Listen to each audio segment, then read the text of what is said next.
Earthquakes. The big one could keep you shaking for over 8 minutes. What do you do if it hits when you're at home, at the office, the ballpark, the shopping mall? We're going to survive this earthquake, I'm convinced, if we take the time to prepare now for it. Firefighter Henry Johnson helps you get through it with practical tips on what works and what doesn't. Doors start slamming. And if it happens to slam on your fingers, it may not kill you, but you're going to wish you were dead. Surviving the big one, next. This KCET Earthquake Special is made possible in part by the support of Fedco membership department stores, serving its members in Southern California since 1949.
This is Parkfield, California, a little town just northeast of San Luis Obispo that sits right on the San Andreas Fault.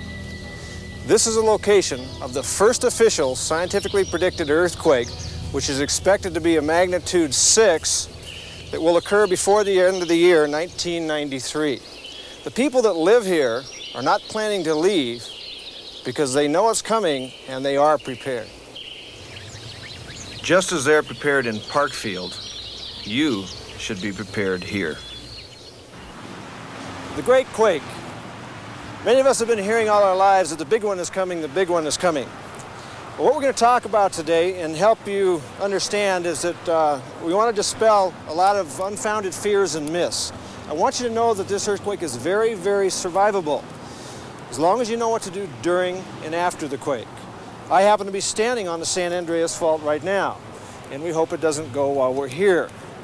The concerns you have are not the ground shaking itself, even though that can be extremely traumatic. But what you want to be concerned with is doing the right thing during and after. And these are the things that we will be covering today. The most powerful earthquake in North America was the 1964 Great Alaska Quake, which registered a magnitude of 9.2. This earthquake released more energy than 29,000 quakes of the magnitude which hit Whittier, California in 1987. That quake registered a magnitude of 5.9. Southern California is expecting a great quake of magnitude 8 or more, which would release the energy of about 1,000 Whittier quakes. It will be felt over a much greater area for a longer period of time, but the shaking won't be much more intense than was felt around the city of Whittier. Knowing that kind of situation is going to occur, there are some specific things to keep in mind. The biggest problem that's going to be created by this great quake for most of us is that of separation and isolation from loved ones for as much as 3 days to 2 weeks. This is caused by the freeway systems because most of us work very far from where we live, and if one of your bridges and overpasses goes down, you can't use that freeway. There are 68 bridges and overpasses between where I work in Los Angeles and where I live in Northridge. If I decide to walk home, I've looked at the situation and determined it would take me about 3 to 5 days to walk home safely. Not because I'm slow, but because I'd want to go around any hazards. I'd also not want to walk at night, and I want to walk around reservoirs. Also, the emergency services are going to be disrupted in the same way. You may not have fire, police, and medical for that same period of time, so you really can't count on them being there. Most people aren't aware that the entire continent of the United States is affected by earthquakes, except for portions of Texas, Mississippi, Alabama, and portions of Florida. Now, before you decide to move to or back to these locations, I'd like to forewarn you that they experience tornadoes and hurricanes on an annual basis. So it's kind of like pick your disaster.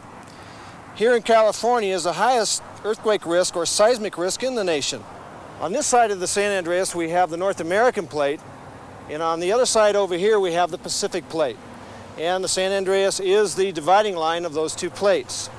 Many of us have been hearing for years that the Pacific plate of California is going to crack and fall off into the sea. And what you see on this side is actually New Malibu Estates. Well, I'm not saying I was paranoid, but when I was in junior high, I used to keep water wings in my locker just in case. What I want you to know is this is never ever going to happen. And the reason is, what we're sitting on is a north-south strike slip fault. So what we're standing on right here is the horizontal motion that will occur when these plates move. It will not dive underneath the plate. It will not crack and fall off into the sea.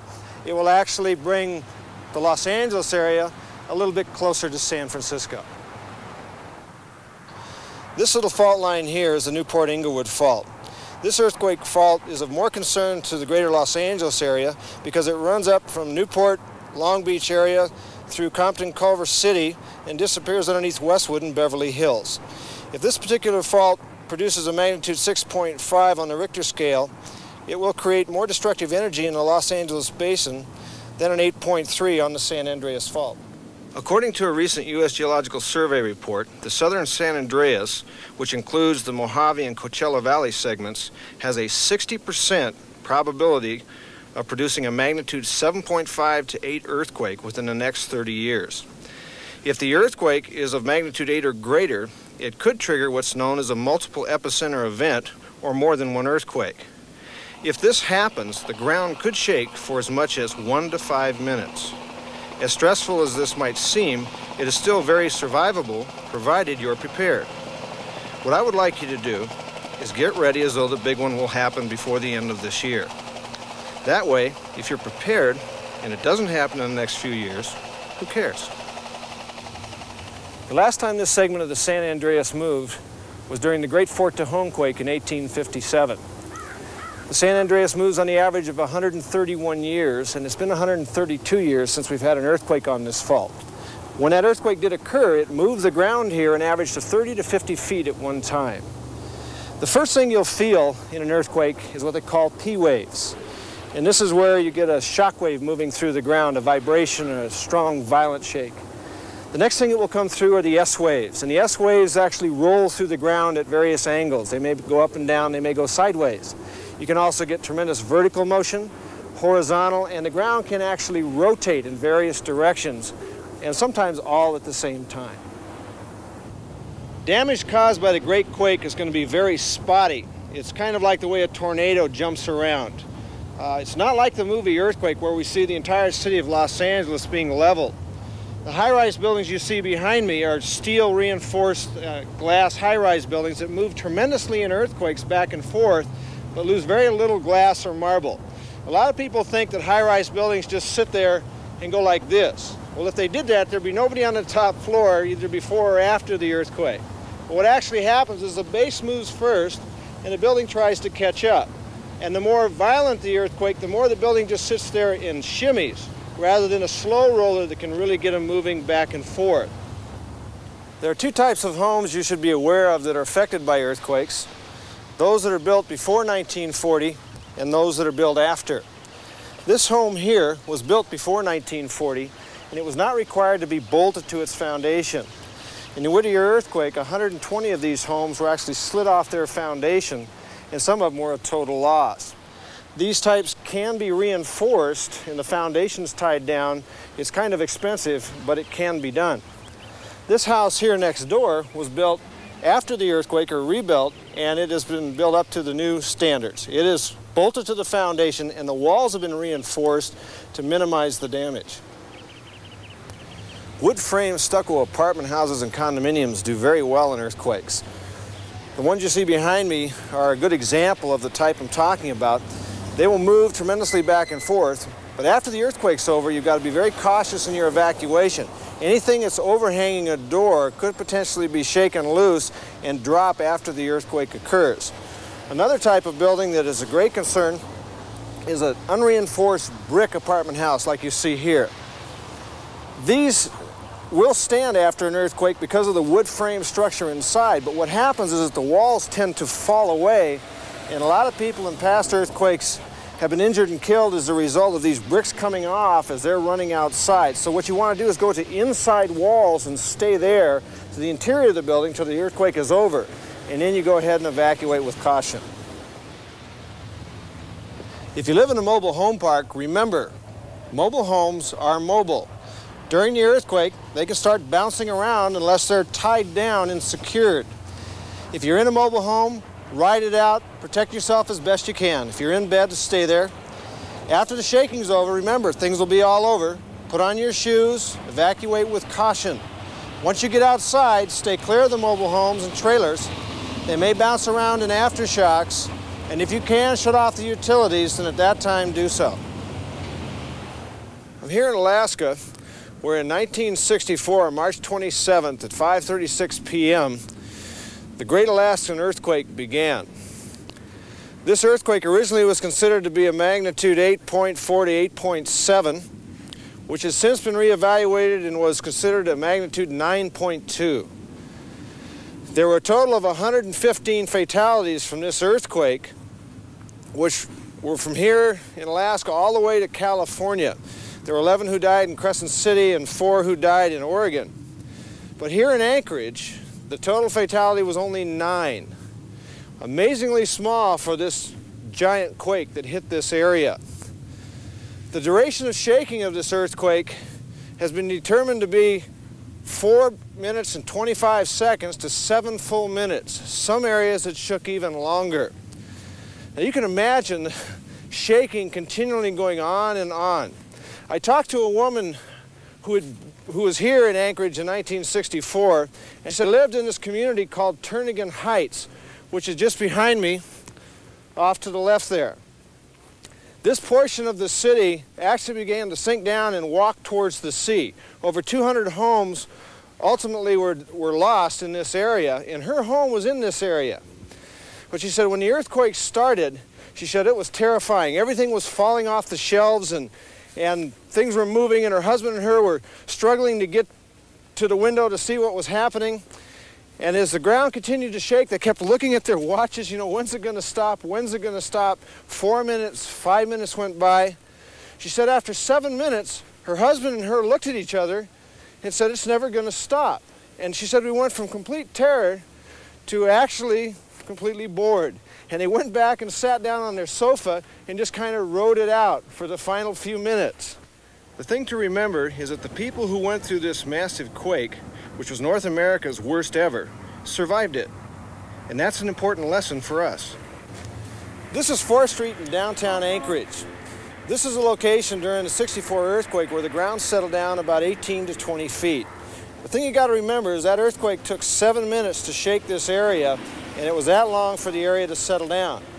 There were no serious injuries or fatalities at that time, but something devastating immediately occurred. It instantly disrupted shopping. There was a gentleman down in this area that was able to film during the earthquake, and the interesting thing to see is that the wood frame structures did very, very well. Even though they were damaged beyond repair, they did not collapse, and the area was very survivable. In fact, the rest of the businesses in the area had little to no damage at all. It was late afternoon on March 10th in 1933 when the Long Beach earthquake occurred. It was a magnitude 6.2 earthquake, and in this field there once stood a theater, which in the rare footage that you're looking at was damaged as a result of that earthquake. There were about 120 people that died as a result of the Long Beach quake. Most of them died in their attempt to run out of unreinforced brick buildings during the earthquake. As a result of this and the damage that happened to the schools in the area, we brought about in the state of California the Field Act, which required us to reinforce our school buildings and also many of the other buildings in our communities. We're here in Sylmar in the San Fernando Valley, where in 1971, about 6:01 in the morning, we experienced a 6.5 earthquake that caused a tremendous amount of damage and cost the lives of about 58 people. At the VA hospital not far from here, we had a total collapse of one structure that was built in 1928, and 52 people died.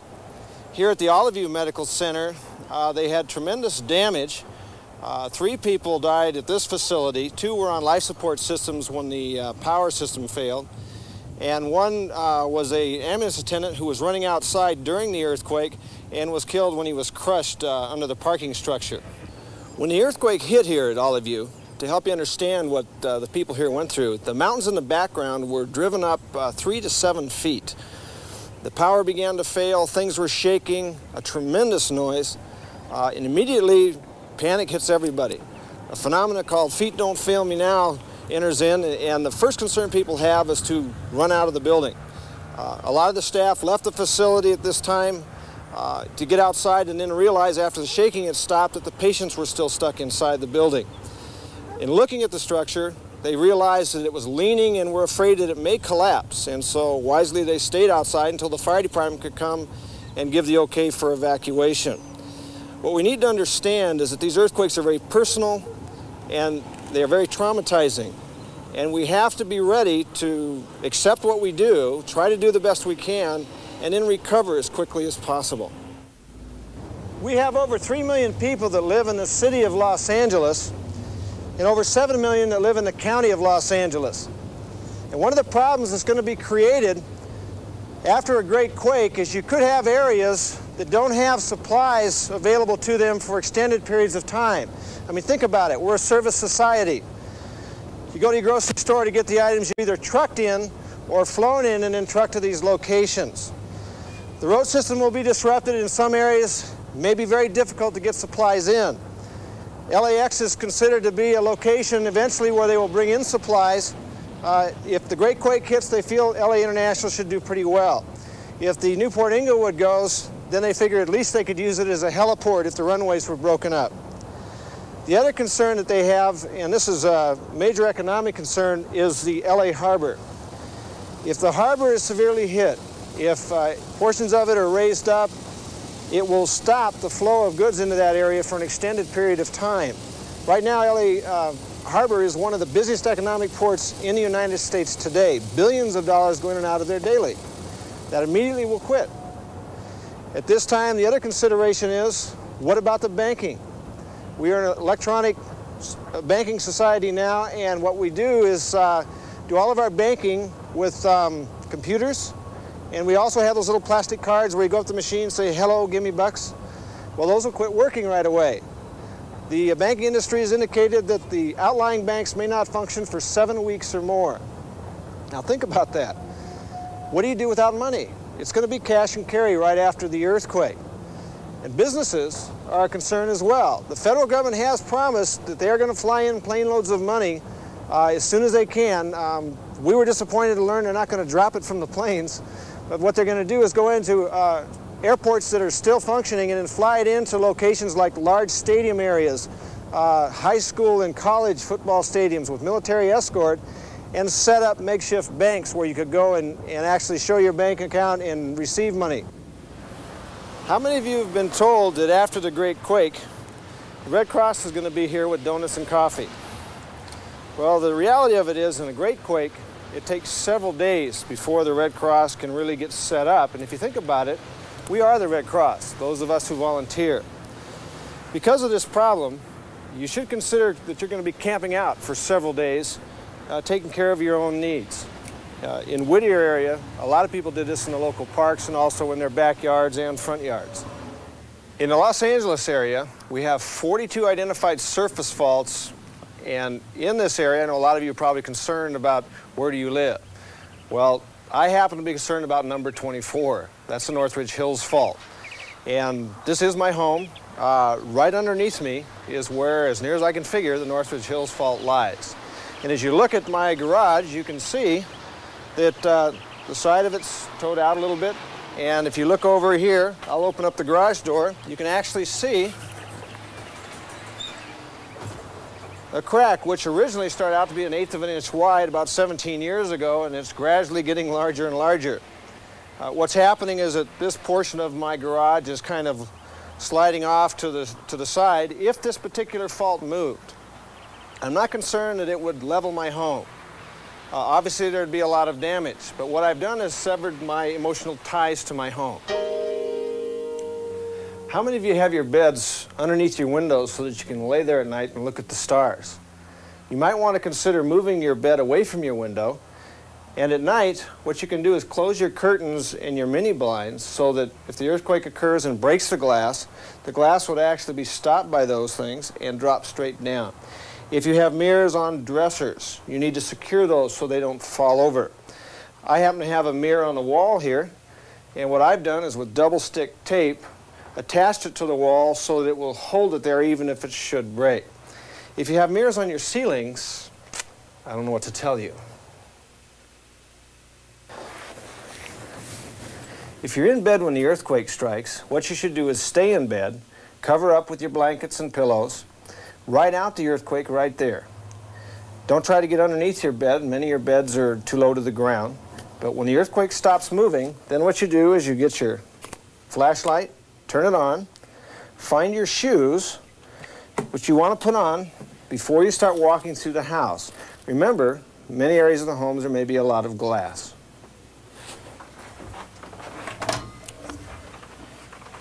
A good place to keep your supplies in your home is in a closet area like this. The closet has very close bearing walls that do very good in earthquakes. Wood frame, stucco construction like apartments, condominiums, single-family homes have a lot of these areas. Try to pick an area close to a doorway where you can get into it shortest distance to get these items out. But as you look at this, you can see I have extra sleeping bags. I have a little portable toilet with a little shelter area for it in case our toilet doesn't work or the house can't be used for that purpose. You see the plastic bags that we have up here. This is for human waste or other items that might breed bacteria that you have to control. Keep some extra rope in here and also plastic sheeting to put over windows with staple guns so that we can close up the windows to keep the weather out if we need to. Have some heavy jackets and items in here. Also, we keep a pair of goggles in case they have to do any work around glass or anything that could injure the eyes. And very important for you to have filters, dust masks of some kind, so that if you're in an area where there is a lot of dust, one of the biggest problems in earthquakes is airborne bacteria in dust. So this will help filter it out. And also, you can't have enough work gloves on hand. Some other items that we keep in the closet here. I keep a roll of what's commonly called duct tape, and this is used for taping various items. You can tape patches and covers that you may have for shelters.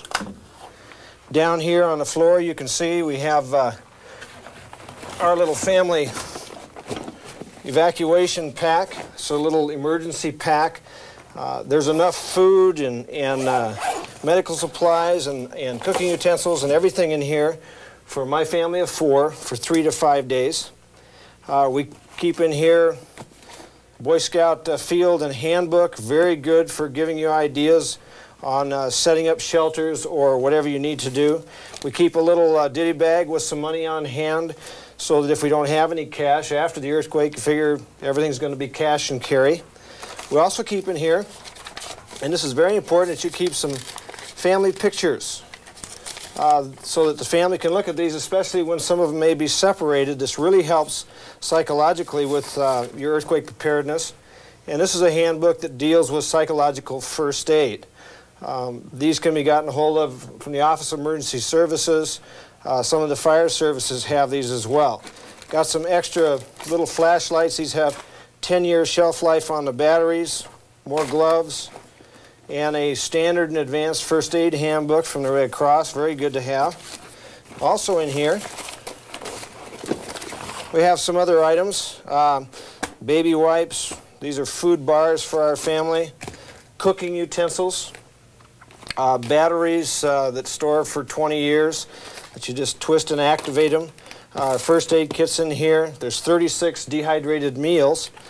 And this particular pack is what we use if we're asked to evacuate the neighborhood. We take this pack with us. The only thing it's lacking is water. You do have to take your water with you, and we also take this pack whenever we go to Disneyland.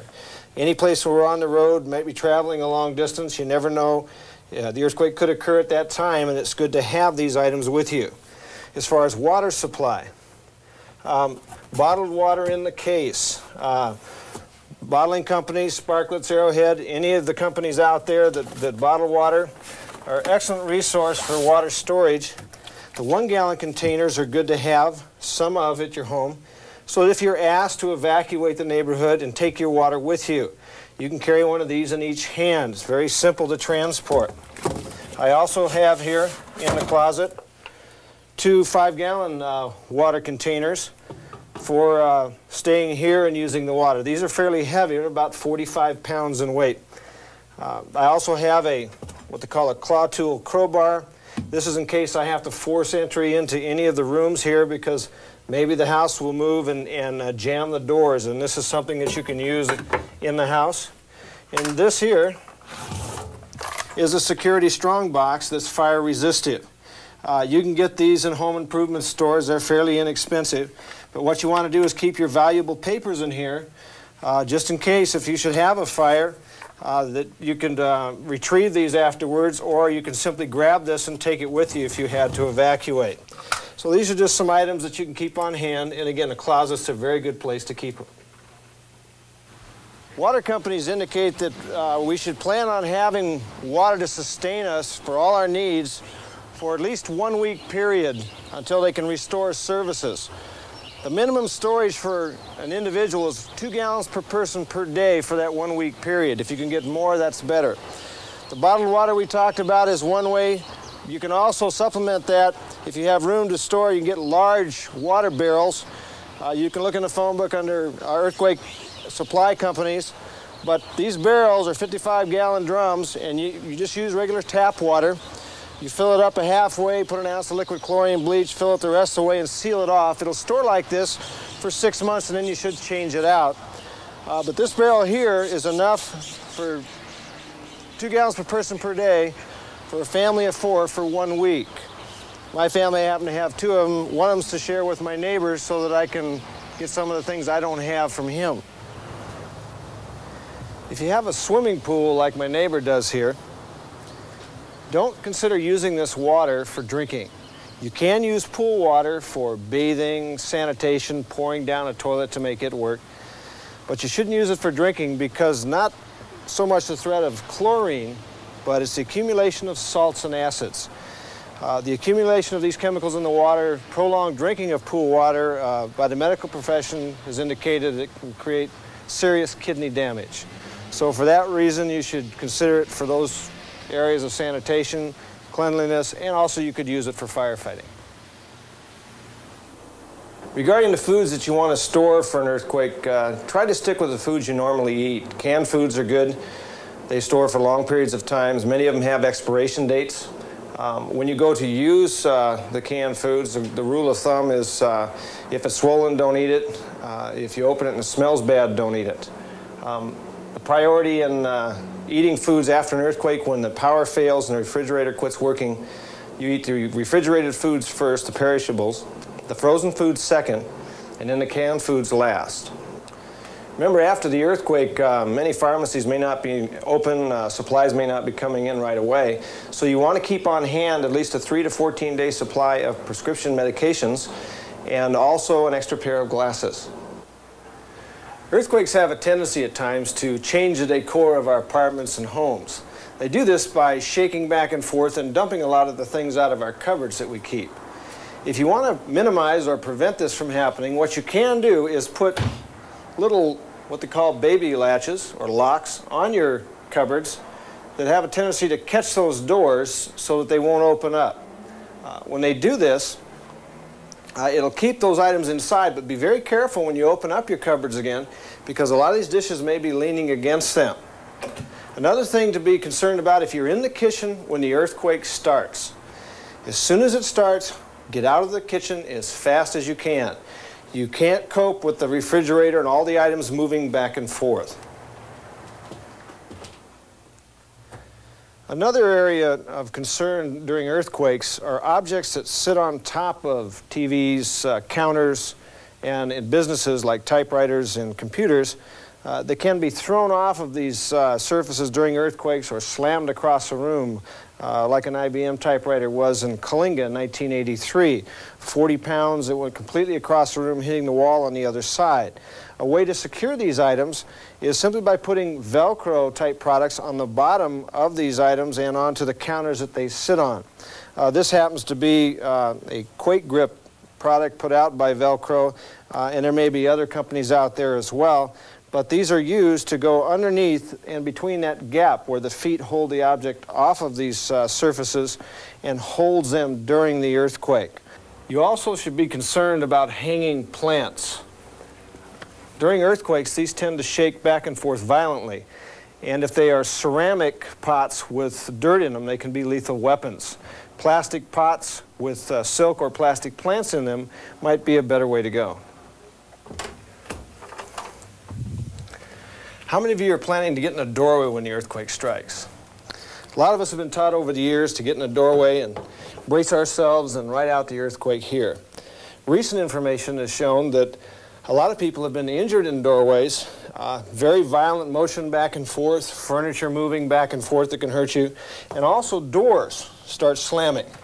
And if it happens to slam on your fingers, it may not kill you, but you're going to wish you were dead. What you might want to consider doing instead of getting in a doorway is just go straight down, if you're near a hallway, into that hallway for protection. What you do is you just come down here real quick, brace yourself, and ride out the earthquake here in the hallway. Not many objects around, and you have to plan this ahead of time so that you know the areas that are safe and that aren't safe. If you can afford a gasoline generator, you might want to get one of these to run your appliances. I've got this one to keep the TV working so the kids will be busy. But you can take this, set it outside somewhere where there's good ventilation so the exhaust won't be inside the house. Get yourself plenty of extension cords so you can reach the appliances you want to reach. If you cannot afford to get a generator and you find out your neighbor has one, you might want to get this cord anyways. The gasoline for generators, you can store that and get safety cans to do so, but also a lot of cars in the area, you can get gas from them. One other thing you might want to consider getting for your family in each particular room, especially the bathrooms and maybe the hallway, this particular device is called an emergency or power failure light. And this light is actually a flashlight that is being charged at all times, and when the power fails, the light will actually come on and light up the room. This flashlight can also be taken out and carried with you to find your way about the house. It has a little sensor in there so that the light won't come on when it's light in the room. So it doesn't work in the daytime, but it does work at night. Before the earthquake occurs, you need to be able to identify where your utility shutoffs are and then know how to go about turning those off after the earthquake occurs. You need to find your water input to your house and where the shutoff is. And you need to check these valves and make sure that they're free turning. A lot of these are frozen solid, and so they've got to be there usable by anybody in the family after the earthquake occurs, especially if you're not home to do so. The next utility you should locate is your gas meter. You should purchase either an adjustable or other appropriate wrench to shut off the meter. If you get an adjustable wrench, what you should do is put it in a plastic bag and lubricate it. A lot of times when these are stored outside, out of sight, they tend to rust in a closed position. But when you get your wrench, you want to locate where the shutoff is, down where it comes up out of the ground. And the gas company recommends, along with the fire department, that if you want to check your valve to make sure it's free turning, that you use your wrench, you put it on the shutoff, and you turn it just 1/8 of a turn. Not all the way down, because that'll turn it off. And then turn it back where it was. When you want to turn it off after the quake, turn it 1/4 turn in this position and leave it off until the gas company can restore your service. Now, if you want, you can purchase automatic state-certified gas shutoff valves. These valves are designed, and there's 2 or 3 different types, to shut off your gas if the building shakes enough to cause structural damage and maybe break the pipe connections in the walls. These are not cheap, but it's something that a lot of people are concerned about. If they're not home, it will automatically shut the gas off for them. All our new fire stations in the city are being fitted with gas shutoff valves like these, and it's very important because fire after earthquake is a secondary cause of disaster, and for the fire department, it's our major concern, especially if the winds are blowing. The third utility you want to identify and take a look at is your electrical shutoff panel. You might have fuse boxes, or you might have a panel that looks like this. In apartments and condominiums, you'll find this inside those units, sometimes in a closet area. But when you go to turn off your power after an earthquake, if you decide to do so, and if you have any serious cracks in your building, broken windows, you should shut down the power because there could be surges as a result of power failures in the attempt to get the services back on. Turn your small breakers off first, and then if you want, go ahead and pull your main breaker. When you pull a main breaker like this, a lot of times it will spark and it can startle you. So you just turn, it's like turning down the water very easily. You just flip these little breakers and then pull the main breaker out. Your water heater is actually a secondary source for drinking water, but it also has the potential of being a tremendous hazard. And the reason for this is that a lot of them are gas or electric units, and if they tend to be thrown or broke loose during the earthquake, they can fall over and actually cause a fire. Many fires in San Fernando and also the Whittier earthquake were caused by water heaters that fell over. What you need to do is secure your water heater, tie it so that it minimizes the movement back and forth, and you also need to make sure that you have a flex hose attached to the gas connection especially, so that if it does move, it has the ability to do so without breaking the gas line. Another important thing to have for your home or apartment is a large multi-purpose dry chemical fire extinguisher. There are different brands out on the market. Make sure when you get one, you get it on sale. But the ABC rating are the common types of fires that this extinguisher will put out, and they can be done safely and effectively. You want to make sure it has a hose, and also on the extinguisher it has instructions on how to use it. But knowing how to use this and when to use it is the most important part. Now, to operate the extinguisher, what you have to do is pull this safety pin out, make sure you've got control of the hose. Now you can squeeze the trigger, you aim at the base of the fire, and you put the fire out. Sometimes these will stick, but just give them a good push. You can see the powder, this will be inside the house, but that's how you go ahead and put out your fire. How many of you have pets? And how many of you are going to be concerned about your pets after the earthquake? I mean, if you're at work and there's nobody home, who's going to be there to take care of Fluffy? You might want to check with your neighbors to come over. I talked to one guy the other day, and he said, I've got the problem solved. My dog, I lock him up on the back porch, and in a closet, I have a bag of food that's opened up. When the earthquake hits, the door flies open, the bag hits the floor, he eats for 2 weeks. As far as your pets, you have to make sure you've got plenty of supplies for your pets so that if you are at home, they have what they need. If you don't have this, I mean, after the earthquake hits, Fluffy's going to look at you differently. How many of you have earthquake insurance? A lot of people have asked over the years, should we get it, shouldn't we get it? It's expensive. A lot of the insurance companies require 10% deductible. Some reports have indicated that the insurance companies are about $22 billion short of their funded liability for insurance and earthquakes. I think it's something that really should be considered. The situation comes to mind here in Whittier, where a man I know of, his home was totally destroyed by the earthquake on October 1st.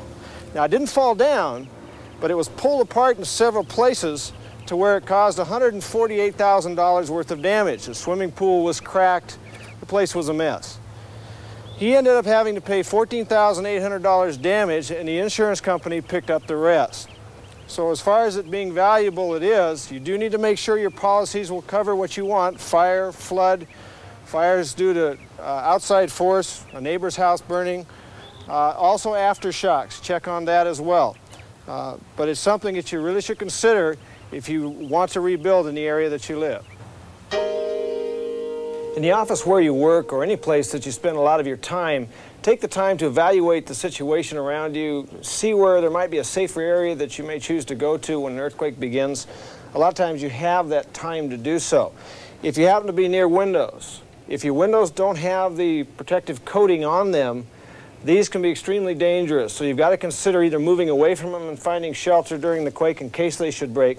But if you cannot get away, a lot of us have been taught over the years to drop and cover, the old nuclear drop drill, where you get down like this and you stay in that position during the earthquake. Well, you can imagine the building moving around. How long can you balance on your knees with the building pitching and bucking around? What you should consider is a drop, cover, and hold, where you get underneath, and any way you can, you hold on, and it's very awkward in these desks. You have to take the time to see if, in fact, you can accomplish this or not. You may end up just being able to hold on and get near the desk below the top of the level so that you don't have anything hit you in the head. But to ride that earthquake out and protect yourself as best you can is something that you need to do before the earthquake so that you can respond when the earthquake hits. One of the things you definitely want to have on hand at the office is a pair of good walking shoes or old raunchy tennis shoes. If you wear high heels to work and after the earthquake you decide you want to walk home, when you take off, you're going to be looking good. But after about a mile and a half, your legs are going to be killing you. So what you should have is at least a flashlight, also some batteries. You want to make sure you have an AM/FM radio so you can get information. High-energy food bars are good. Whistles so that if you get stuck in the building, you can start blowing this. You keep blowing this, and eventually somebody's going to come to help you or at least shut you up. And also you want to consider the other problem we have with theft. Some people have experienced the problem, they open up, hey, who took my Snickers bar? But some have had success if they put their Snickers in their old raunchy tennis shoes. Nobody seems to want to bother it then. If you're in school, when the earthquake hits, what's the procedure that we do? The drop, cover, and hold procedure. So when I tell the two of you to go ahead and drop, cover, and hold, then demonstrate that for us. All right, ready? All the rest of you just sit there. Okay? Go ahead. Drop, cover, hold. Hang on tight. Kind of wiggle back and forth. So make it shake a little bit. There you go. All right, nice mild earthquake. Okay, the earthquake's over. All clear.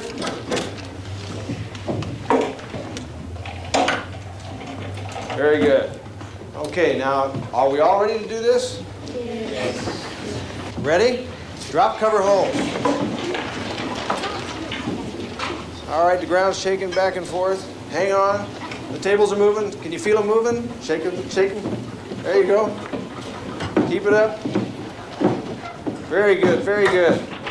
Okay, the earthquake's over. All clear. How many of you remember hearing about rumors of death and destruction that were going around immediately after the Whittier and San Fernando quakes?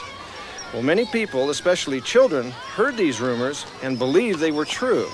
It is very important to warn young people not to believe any quake rumors they may hear. In '71, there are still children being treated because of the trauma, the fears that their parents wouldn't be able to get back to them or possibly they had been killed in the earthquake. I told my son when he was about 3 years old that it'd be okay if he's at school, we're going to be fine, it's just going to take a while to get there. And he said, well, Dad, I'm really worried, you know, and I said, I'm going to be okay, Matt. And he said, but Dad, I said, Matt, look, earthquakes can't hurt firemen. Now, I kind of stretched it, but he bought it. He was walking around saying, hey, earthquakes can't hurt firemen. He's about 9.5 years old. He was talking about this with his friends, and he told them this. That night when I got home from work, it was the first time my son took me to my room. But what the important thing is you have to reinforce the fact that we will be able to get back to them, but it will take a while. Your children, just ask them this question. You want me to get back to you? Yes. You want me to get back safely? Yes. Then it might take a while. It might take 3 days to 2 weeks in some situations. They won't like that, but they will hold on to that hope and wait for you to come. After 2 weeks, well, then things will get a little iffy, but what you want to do is reinforce these things for your children. It's very, very important. What would you do if you were at your favorite sporting event and the earthquake should strike? What you need to think about is hanging on tight and riding out the earthquake. The stadiums themselves should do very well, but the problem you're going to have is with the people that are in the stadiums. A lot of people are going to start screaming and yelling, and there'll be a stampede for the exits in most situations. So you've got to avoid that as much as possible and stay up for this. Don't get down low where you can be trampled, but be aware of what's going on around you and adjust to the situation as best you can. Once the shaking's over, then you want to kind of cool it for a while and see what's going on, find out what the safest place would be to go to, or maybe you'd even stay where you are for a while until everybody is gone and out of the area, and then make your move. How many of you are Mollies? Well, if a lot of you come to a shopping mall more than twice a month, like I do, you're considered a Molly. The question is, what do you do if you're here when the earthquake hits? What I used to do is walk right down the center of the mall, kind of looking from side to side, occasionally stopping in at See's Candy. Well, now what I do is I walk very close to the side of stores, whether it be down here or up on the upper level, because the scientists indicate that when the earthquake comes, we'll hear it first. It'll sound like a very large train or truck coming from the north or southeast. When you start to hear something or feel any motion at all, what you want to do is duck inside the first store you can as far as possible. The reason is you can deal with clothes racks and mannequins a lot easier than you can deal with the walkways. Another concern people have is, what do you do if you're in a theater when an earthquake hits? Well, you should be aware of what the theater's like, how it's laid out. Just kind of take note of the way things are around you and understand that when the earthquake starts and the shaking begins, people are going to begin screaming and yelling. A lot of people are going to get up, panic, and start running in all directions. Resist this urge to join them and stay where you are. Make sure everything is clear, and then get down low. If you determine that things are starting to come apart on you, you get down and you hang on as best you can and get against the seats and ride this earthquake out. Staying below the tops of the seats is about the best protection that you have. These seats are bolted to the floor, so you don't have the problem of furniture moving around. But your biggest concern is going to be the people panicking and trying to run out.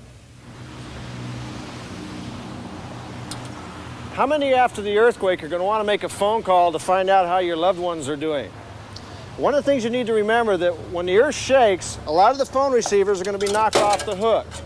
They'll be hanging free, and the phone company can only handle about 10% of the phones being off the hook at one time, and then it automatically shuts down.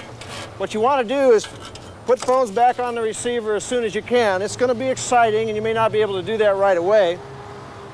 But as soon as you can do so, it'll help the phone company reestablish the service. Now, intercity and interstate communications are probably going to be disrupted the longest, some areas more than others. But out-of-state phone communications is going to be established as quickly as possible, and also emergency phone systems. Those are fire stations, police stations, hospitals, and payphones. Payphones can be used by emergency service people in the field, and they can also be used by you and your family. What you want to do is establish an out-of-state phone contact that everybody in your family has, and what that is a relative or friend that you've talked to and they've agreed to be your one family's out-of-state contact. And that one person, name and phone number, will actually be carried on them, on you and by your loved ones, and it will have that person's name, area code, and phone number, so that you don't have to think about it. You can pull it out, or anybody can call that number. Kids should have a number like that taped inside their lunch pails and notebooks. You should carry it in your wallets. Babysitters should have it. Anybody you want to get information about should have that one person's name and phone number on them at all times. The reason you want this one person to be your out-of-state phone contact is so that everybody in the family that has that name and number can call that person, tell them how they are, and even find out how everybody else is doing over a period of time. Also remember this, you want to keep some change with you, because that phone call, you're still going to need to initiate it with that 20 cents. If you're in the car when the earthquake hits and you're driving down the freeway, you might experience it rocking back and forth. It feels a little funny. A lot of people October 1st thought they had flat tires. But what you want to do is look at light poles and things like that to see if they're moving. If they are, pull over to the side of the road cautiously and stop. Don't stop under overpasses or on top of bridges, and wait out the earthquake. Just ride it out. It's a safe cocoon. It's got rubber tires and shock absorbers.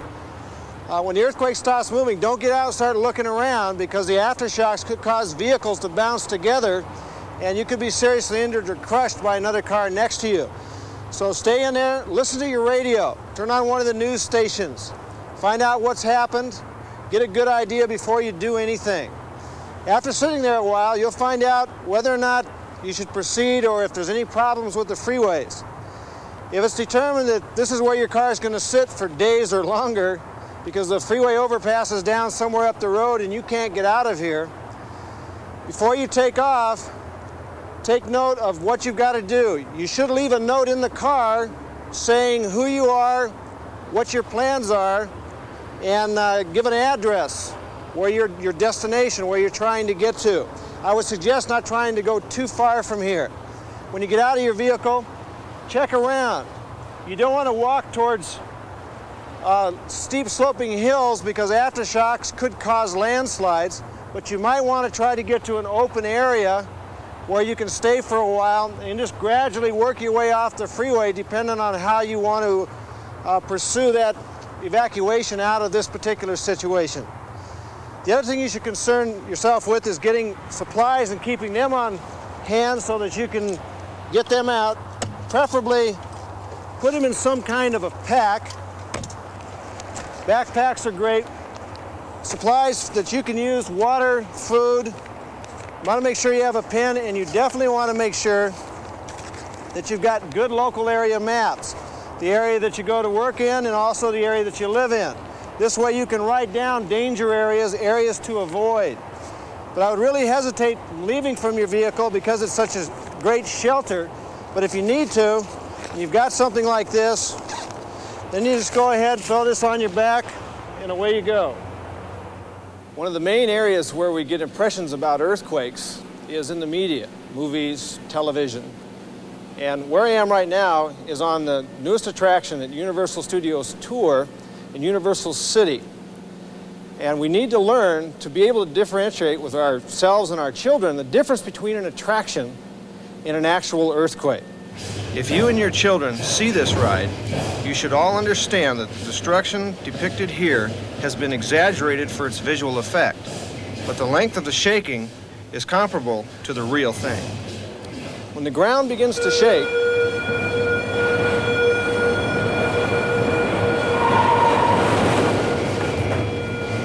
as you can see, it's very exciting. And this continues for about 1 minute and 45 seconds. It's something that you need to really take the time with your children and explain to them that this is entertainment and the difference between this and a real earthquake.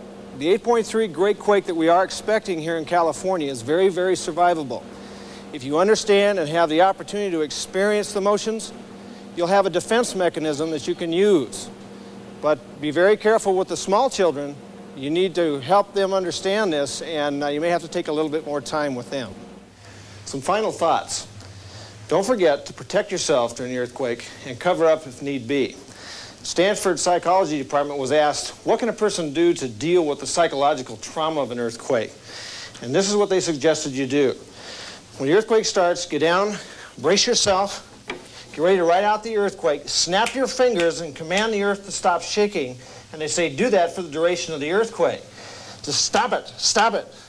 Now just think about that. 4 minutes later, it's going to be, oh, please, stop, stop. But when the shaking's over, acknowledge that you stopped it and say, okay. When you go to talk to your children about this, a lot of people have started using what are called earthquake buddies. Earthquake buddies are simply stuffed animals that the children use to talk out their fears after an earthquake occurs. A lot of kids have them in their school kits, and the idea for the little ones is that they can go and talk, you know, boy, Fuzzy, that was really scary, wasn't it? Don't forget, one for the boys and one for the girls. But this is very important. The other thing is for adults. It's important for adults and children to give each other a hug and say, hey, we made it, it's okay. I've told my wife this is part of preparedness, but she still doesn't believe me. We've covered a lot of information in our program, but if you'd like to get more information, we do encourage you to contact your local fire service, disaster preparedness coordinator in your community, or even the Office of Emergency Services. We also encourage you to possibly purchase or get a hold of an earthquake preparedness handbook like these. They're excellent publications for you to sit down with your family and prepare. You can also contact your local government agencies to see what brochures and handouts they have available for you. And we do encourage you to go to your local library and check out various books on earthquakes and earthquake preparedness. The more you learn about earthquakes, the better it is for you and your family to be able to cope with the event when it occurs. Lastly, if you'd like to get a copy of this program to share with your family or neighbors, you can contact KCET by calling 1-800-228-KCET. That's 1-800-228-KCET. Take the time now to share this information with your family. I'd like to introduce you to my family. This is my wife, Elaine. This is my daughter, Kristen. This is Shadow, who played Fluffy. And that's my son, Matt, over there on the end. And this is Maui, our cat. Remember, the whole reason that we want to be involved in preparedness is our families. We want to try to get to them. That should be your first priority. But you want to do it safely.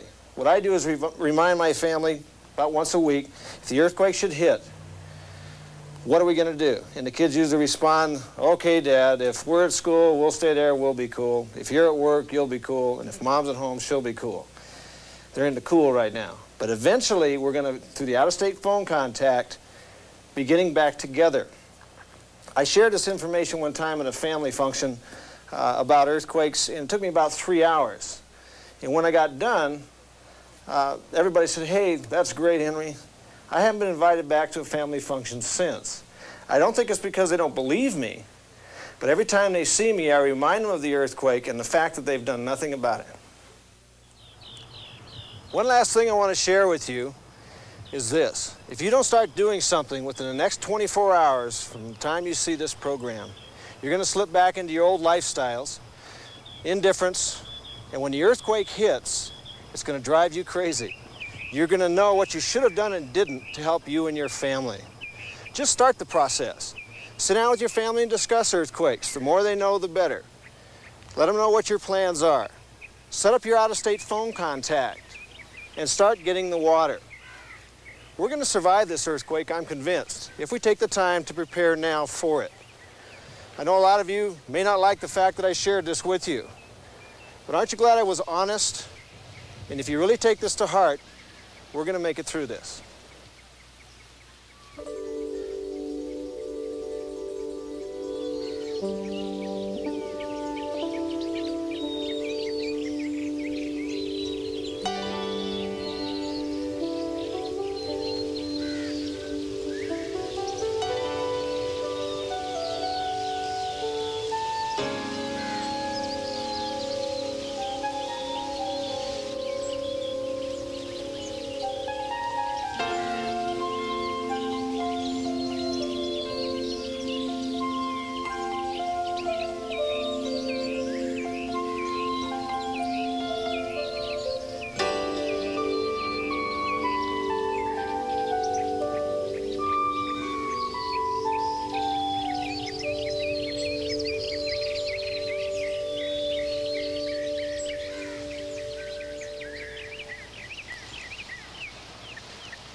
This KCET Earthquake Special is made possible in part by the support of Fedco membership department stores, serving its members in Southern California since 1949.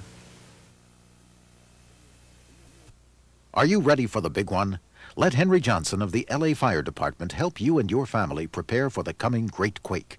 Order a VHS copy of the KCET production, Surviving the Big One, available for only $24.75. Call 1-800-228-KCET or write KCET Home Video, P.O. Box 310, San Fernando 91341. Please enclose a check for $24.75 made out to KCET Video.